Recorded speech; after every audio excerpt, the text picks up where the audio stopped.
Karen from EdibleWildFood.com here, and this is false Solomon seal. Can you eat it? Is it medicinal? Stay tuned.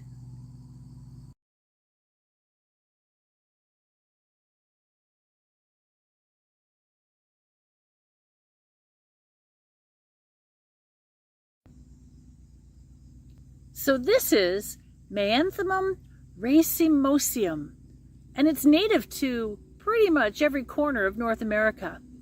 It's in the asparagus family, and it's a perennial. You're going to find this growing along riverbanks, in woodland trails, and along roadsides. At this time of year, and here in Southern Ontario, that's September, there basically is no other plant out there that is a lookalike. Early in the spring though, there is the false hellebore, and some people may get this mixed up with the true Solomon seal. There is a difference. First of all, false Solomon seal will produce berries right at the tip of the plant. The true Solomon seal, well, hang on a sec, I did a video back in the spring to show you. Early in this season, and this is the last week of May 2025, you may be wondering, is this Solomon seal or false Solomon? Easy to figure it out. Flip it upside down, and at each leaf node you can see a flower which will bear fruit later in the season. That is Solomon seal.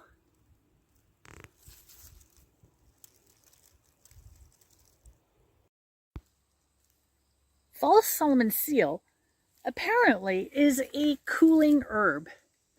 It's a demulcent, which means it soothes mucous membranes, which means it's great for cough relief, sore throats, and it can clear your lungs.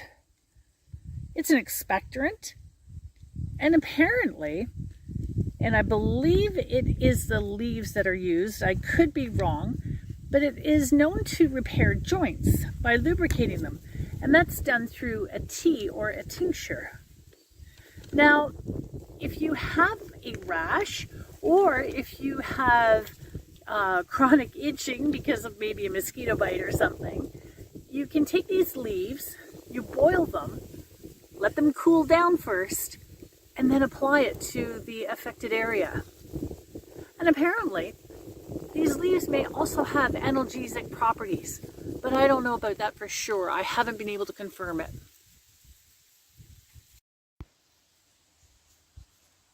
This plant has saponins and calcium oxalates, so you need to cook it before using it. Again, you can have some of these raw, the berries that is, but you need to make sure that you're not one of these individuals that has to be very, very careful with how many oxalates that you consume. The berries do have a high concentration of vitamin C. That's definitely noteworthy.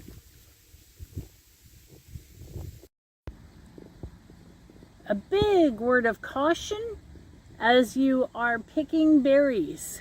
Make sure it actually is from the false Solomon seal plant, because look what grows nearby. Those aren't false Solomon seal berries. Those are baneberries. And you're going to be very, very sorry, if you live, to tell the tale about eating these. Again, be very careful what you are picking.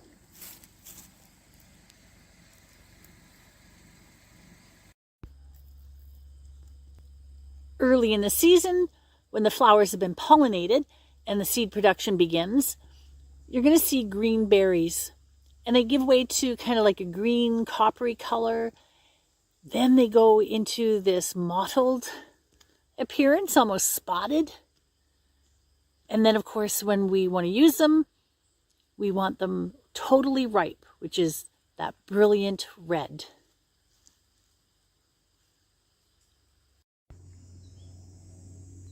So check that out. The seed is on the right, and the entire fruit is on the left. So you can see why you cannot use this to make jams or to add to pies or cakes or anything, because it's mostly seed. However, you can make jellies, gelatins, juices. There's all sorts that you can use with it if you like the taste. Now the taste is somewhat, there is some bitter there, but there's also a bit of sweetness, which is quite enjoyable, but only when the fruit is totally ripe. And having said that, you need to make sure that if you're consuming this berry raw, you don't eat a lot, because it is a very strong laxative. It needs to be cooked.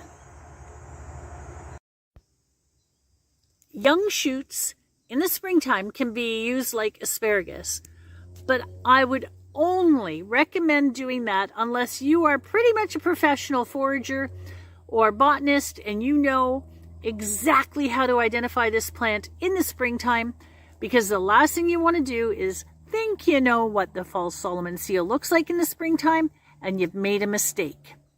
But having said that, there's also the rhizomes that we can consume. There we go.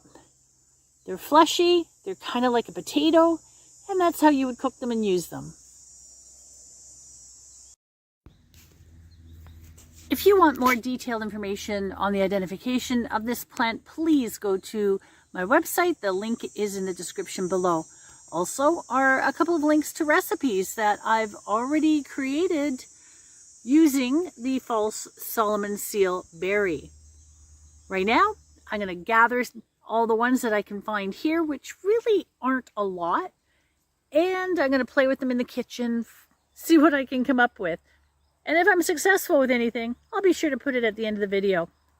Thank you for watching right to the very end, everyone. I appreciate your support. This is false Solomon seal and pear jelly. Easy to make. Recipe is in the description below. And that is exactly what I did with all those berries I gathered. Look at the color. Just amazing.